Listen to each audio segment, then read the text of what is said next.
Hello students, welcome to M for PRT and TGT. और inclusive education यानी कि समावेशी शिक्षा पढ़ रहे थे केवीएस और सुपर टेट के लिए, जिसकी मैंने बेसिक जानकारी आपको प्रोवाइड करा दी थी लास्ट वीडियो में। और इस वीडियो में मैं कुछ हैंडमेड शॉर्ट नोट्स और कुछ बुक्स का मैटर जो मुझे अच्छा लगा है, जो आपको जानना चाहिए, वो प्रोवाइड करा रही हूँ।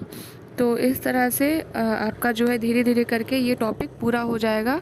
और एक चीज़ याद रखें, इंक्लूसिव एजुकेशन पढ़ते हुए बिल्कुल भी जल्दबाजी नहीं करनी है। और इस जो टॉपिक है इसको बहुत ही आराम से पढ़ना है, क्योंकि बहुत ही ज़्यादा कंफ्यूजिंग टॉपिक होता है ये। और सबसे ज़्यादा मेहनत इसमें ही लगती है, इसमें और लर्निंग में। तो ये दो टॉपिक बहुत ही अच्छे से पढ़ेंगे। तो आज इंक्लूसिव एजुकेशन यानी समावेशी शिक्षा के अर्थ, परिभाषा और उसकी थोड़ी सी जानकारी जो है उसके नोट्स मैं आपको प्रोवाइड करा देती हूँ।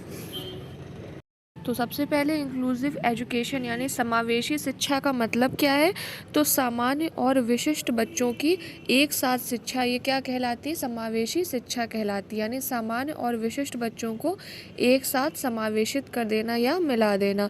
विशिष्ट बच्चों में प्रतिभाशाली, मंद, हर प्रकार के बच्चे आ जाते हैं, जो बहुत एक्सेस में हो, मतलब बहुत ज़्यादा हो। जैसे कोई बहुत ज़्यादा प्रतिभाशाली है या कोई सीखने में मंद है, तो जो चीज़ें एक्सेस में होती उन्हें हम विशिष्ट में ले लेते हैं। ठीक है, तो अब समावेशी शिक्षा क्या हो गई, समझ में आ गया। समान और विशिष्ट बालकों की शिक्षा, विशिष्ट में प्रतिभाशाली, मंद और भी प्रकार के आते हैं, जो भी मैं डिटेल में बताऊंगी। विशिष्ट बालकों की कमी को पूरा करके समान बच्चों के साथ शिक्षा देना समावेशी शिक्षा कहलाता है। यानी कि कोई विशिष्ट बालक है, जैसे सपोज करिए कोई प्रतिभाशाली बालक है, ठीक है, जो बहुत ज़्यादा इंटरेस्टेड है चीज़ों को सीखने में, या जिसको बहुत कठिन चीज़ें चाहिए, तो क्या कर सकते हैं, सामान्य बच्चों की कक्षा में उसको भी पढ़ा सकते हैं। किस तरीके से पढ़ा सकते हैं कि उसकी भी जो इच्छाएं हैं, यानी उसको कठिन क्वेश्चन चाहिए, या सामान्य बच्चों को हम 5 सवाल दे रहे हैं लगाने को, उसको 10 दे सकते हैं।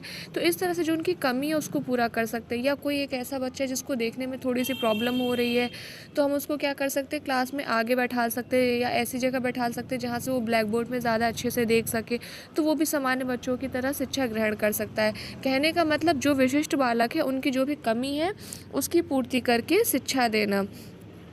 और जो समावेशी शिक्षा है वो सामान्य स्कूल में या कक्षा में होती है। सिर्फ इसमें डिफरेंस क्या हो जाता है कि जो शिक्षण की विधि है, यानी जो पढ़ाने का तरीका है, वो छात्र के अनुसार होगा। भी मनोविज्ञान भी कहता है कि साधारणता भी जो पढ़ाई की विधि होनी चाहिए, जो शिक्षण की विधि होनी चाहिए, वो छात्र केंद्रित ही होनी चाहिए। ठीक है, तो यहाँ पर आपको समावेशी का समझ में आ गया, समावेशी शिक्षा क्या होती है। अब जो क्वेश्चन बहुत कंफ्यूज करता है बच्चों को, वो ये है कि विशिष्ट बालकों के अंतर्गत हम किन किन बालकों को समझेंगे, किन्हें हम समझेंगे कि ये विशिष्ट बालक हैं। ठीक है, तो विशिष्ट बालकों के कुछ प्रकार हैं जो अलग अलग मनोवैज्ञानिकों ने बताए हैं। तो मैंने सबको इकट्ठे करके जितने भी प्रकार हैं अलग अलग मनोवैज्ञानिकों के अनुसार सबको यहाँ पर रखा हुआ है। तो सबसे पहले विशिष्ट बालकों में क्या आ जाते हैं, प्रतिभाशाली। प्रतिभाशाली जो बहुत ज़्यादा मतलब होशियार हो, जिनका IQ लेवल सामान्य से काफ़ी ज़्यादा हाई होता है, तो वो भी विशिष्ट के अंदर ही आते हैं। क्यों? क्योंकि वो सामान्य से अलग है, सामान्य से बहुत ज़्यादा होशियार है। किसी भी चीज़ को फटाक से सीख लेना, हर चीज़ में, हर क्षेत्र में एकदम आगे रहना। ठीक, सेकंड आ जाते हैं मानसिक मंद, यानी कि जो दिमाग से थोड़े से मंद है या थोड़े से कम है सीखने में। प्रतिभाशाली जैसे हो गए बहुत एक्सेस में होशियार, उसी तरह मानसिक मंद हो गए कि बहुत एक्सेस में कमज़ोर हो जाते हैं मानसिक रूप से। फिर होते हैं शारीरिक दोष वाले, जिनमें कोई शारीरिक जो है कमी पाई जाती है या दोष पाया जाता है। ठीक है, और इसके अलावा हो जाते हैं जिनमें बहुत दिव्यांगता, यानी कि जो बहुत गंभीर रूप से दिव्यांग हैं, या हाथ भी उनके सही नहीं है, पैर सही नहीं है, मतलब एक से अधिक दिव्यांगता आ जाती हैं, तो वो भी आ जाते हैं विशिष्ट बालकों में। इसके अलावा जो शारीरिक या व्यवहारिक गतिविधियाँ होती हैं वो भी आ जाती हैं, यानी कि जो बॉडी का मूवमेंट है वो अजीब तरीके से अपनी बॉडी को मूव करते हैं, तो अलग समझ में आता है। श्रव्य दृश्य दोष वाले, जिन्हें ठीक से दिखाई नहीं देता या ठीक से सुनाई नहीं देता, या दोनों ही चीज़ें हैं, दिखाई भी नहीं दे रहा या सुनाई भी नहीं दे रहा। फिर अधिगम असमर्थ वाले आ जाते हैं, यानी जिनमें लर्निंग डिसेबिलिटीज़ होती हैं, यानी कि वो जल्दी चीज़ों को सीख नहीं पाते हैं। ठीक है, जल्दी वो जितना सामान्य बच्चे साधारण तौर पर जितना समय लेते हैं उससे अधिक समय लगता है उन्हें चीज़ों को सीखने में, या चीज़ों को सीखने में उन्हें बहुत कठिनाई महसूस होती है, वो नहीं समझ पाते हैं, नहीं सीख पाते हैं। भाषा दोष वाले भी आ जाते हैं, जिन्हें भाषा में प्रॉब्लम होती है, भाषा में किसी प्रकार का दोष होता है, लैंग्वेज प्रॉब्लम होती है। इस तरह के भी आ जाते हैं। उसके अलावा यहाँ पर ये 3 और देख रहे हैं जिनको कुछ मनोवैज्ञानिकों ने इन्हें भी विशिष्ट बालकों के अंतर्गत ही लिया है कि विशिष्ट बालकों में इस तरह की भी जो है चीज़ें या कमियाँ हो सकती हैं, जैसे कि संचार रोग हो गया, और वो दिव्यांग भी हो सकते हैं यानी कि विकलांग है साधारण, तो भी वो विशिष्ट में है। इसके अलावा मानसिक रोग को भी कुछ मनोवैज्ञानिकों ने विशिष्ट बालकों की श्रेणी में रखा है कि जो मानसिक रोगी हैं वो भी विशिष्ट बालकों में आते हैं। मानसिक रोगों से यहाँ मतलब है जैसे कि चिंता हो गया, बहुत अधिक चिंता करते हैं और बहुत ज़्यादा टेंशन में रहते हैं, मतलब कुंठित रहते हैं, बहुत ज़्यादा फ्रस्ट्रेटेड होते हैं। तो कुछ मनोवैज्ञानिकों ने इसे भी विशिष्ट बालकों के लक्षण बताए हैं। तो यहाँ पर आपको समझ में आएगा कि विशिष्ट बालक का मतलब सिर्फ यही नहीं होता है कि जो विकलांग है बस वही विशिष्ट है, नहीं। जो ठीक से पढ़ नहीं पाते, अधिगम करने में असमर्थ है, वो भी विशिष्ट में आते हैं। जो बहुत होशियार हैं वो भी विशिष्ट में आते हैं, और जो बहुत मंद हैं वो भी विशिष्ट में आते हैं, और जो दिव्यांग है वो भी विशिष्ट में आते हैं। ठीक, तो अलग अलग मनोवैज्ञानिकों ने अलग अलग प्रकार ये बताए हुए हैं।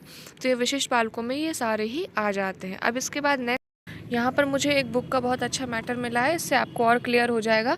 विशिष्ट बालक शब्द न केवल मानसिक रूप से संवेगात्मक, शारीरिक या मानसिक विकलांग बालकों के लिए प्रयोग होता है, बल्कि उन बालकों के लिए भी प्रयोग होता है जो बौद्धिक दृष्टि से विशिष्ट होते हैं। यानी सिर्फ विकलांगी के लिए विशिष्ट शब्द का यूज़ नहीं होता है, बल्कि जो बौद्धिक दृष्टि से भी विशिष्ट है उनके लिए भी यूज़ होता है, जैसे कि प्रतिभाशाली बालक हो गया। ठीक है, तो यहाँ पर क्या हो गया कि सभी में कुछ ना कुछ जो है भिन्नताएं होती हैं, और जब ये भिन्नताएं चरम सीमा पर यानी बहुत ज़्यादा एक्सेस में हो जाती है, जैसे कोई बच्चा है वो सामान्य से बहुत ज़्यादा होशियार है या बहुत ज़्यादा मंद है या अधिगम करने में असमर्थ है, तो वो सब किस में आ जाती है, विशिष्टता की श्रेणी में आ जाती हैं। ठीक है, जब वो अपने चरम पर पहुँच जाती है। तरह क्या होता है कि वो जो बालक है या छात्र है वो सामान्य बालकों से या औसत बालकों से किसी एक पर्टिकुलर विशेषता में, चाहे वो अच्छी हो या बुरी हो, वो भिन्न हो जाता है सामान्य बालकों से। ठीक है, समावेशी शिक्षा का कार्य क्षेत्र क्या है, क्या स्कोप है समावेशी शिक्षा के या इंक्लूसिव एजुकेशन के। ठीक है, तो ये सारी सुविधाएं यहाँ पर दी हुई हैं, ये उपलब्ध कराती है। क्या कौन उपलब्ध कराता है ये सुविधाएं छात्रों को, समावेशी शिक्षा उपलब्ध कराती है। जैसे मानसिक मंदबुद्धि बालक जो शिक्षा के योग्य हों, ठीक, तो उनके लिए समावेशी शिक्षा एक बहुत ही अच्छा स्कोप है। या बधिर बालक यानी कि जिन्हें ठीक से सुनाई नहीं देता है, जिन्होंने संप्रेषण यानी कम्युनिकेशन में निपुणता हासिल की हो या पढ़ना सीख लिया हो, फिर जो सुनने में बाधित हैं या अस्थि बाधित हैं, या लर्निंग डिसेबल यानी कि अधिगम असमर्थी बालक, फिर विभिन्न प्रकार से अपंग हो सकते हैं। ठीक है, अपंग बालक हो गए, या मानसिक रूप से जो मंद बालक हैं लेकिन वो शिक्षा के योग्य हैं, उनमें थोड़ी सी कमी है जिनको सुधार करके हम समावेशी शिक्षा दे सकते हैं, यानी समान बच्चों के साथ ही उन्हें शिक्षित कर सकते हैं, उनकी जो थोड़ी बहुत कमी है उसको दूर करके। ठीक है, ये ऐसे छात्र जो कि ब्रेल पढ़ना और लिखना जानते हैं, अब उन्हें विशेष प्रशिक्षण की आवश्यकता है। ठीक, तो इन सब के लिए समावेशी शिक्षा एक अच्छा क्षेत्र प्रदान करता है, या समावेशी शिक्षा इस तरह से कह सकते हैं कि समावेशी शिक्षा जो है वो इन सभी क्षेत्रों में कार्य करती है। में इतना ही है समावेशी शिक्षा के क्षेत्र में। अब जो विशिष्ट बालक हैं जहाँ से क्वेश्चन बहुत ज़्यादा पूछे जाते हैं, नेक्स्ट वीडियो से मैं वो स्टार्ट कर दूँगी। जैसे कि प्रतिभाशाली बालक कौन होते हैं, उनकी पहचान क्या होती है, और कैसे हम उन्हें समावेशी शिक्षा में इंक्लूड कर सकते हैं, समान बच्चों के साथ कैसे प्रतिभाशाली बालकों की जो है हम शिक्षा कर सकते हैं। इसके अलावा जो मानसिक मंद बालक हैं या अधिगम असमर्थ बालक हैं, लर्निंग डिसेबल हो गए, या ऑडियो विजुअल तरीके से जो डिसेबल है यानी कि श्रव्य दृश्य संबंधी जिनमें दोष पाए जाते हैं, इस तरह से एक एक करके जो भी ये 10 प्रकार के लगभग स्पेशल चाइल्ड हैं जिनके बारे में क्वेश्चंस आते हैं एग्जाम में, चाहे आपका यूपी टेट हो, सी टेट हो, एंड स्पेशली जो आपकी टीचिंग वैकेंसी के एग्ज़ाम्स होते हैं जैसे कि केवीएस हो गया या फिर सुपर टेट हो गया, इनमें क्वेश्चंस आते हैं। ठीक है, तो इनके बारे में मैं आपको नेक्स्ट वीडियो से कंप्लीट करा दूँगी, और केवल आपको ये स्पेशल चाइल्ड पढ़ने हैं, और जहाँ से आप ये स्पेशल चाइल्ड पढ़ लेंगे आपका इंक्लूसिव एजुकेशन का पूरा जो टॉपिक है वो कंप्लीट हो जाएगा। तो एक एक स्पेशल चाइल्ड को लेकर के मैं पर्टिकुलर अलग अलग वीडियो बनाऊंगी और अच्छे से समझाऊंगी, और एक बार आप समझ लीजिए ताकि आपको फिर दोबारा कोई प्रॉब्लम ना आए इसमें, और जैसे ही टॉपिक कंप्लीट होगा उसकी प्रैक्टिस सेट और प्रीवियस पेपर के क्वेश्चंस आपको सॉल्व करा दूँगी। जब तक नोटिफिकेशन नहीं आ रहा है, बहुत ही अच्छा और बहुत सुनहरा अवसर है आपके पास में, पढ़ते रहिए और चीज़ों को अच्छे से समझ लीजिए कि फिर आपको दोबारा उस चीज़ को पढ़ने की या समझने की आवश्यकता ही ना पड़े। All the very best, thanks for watching.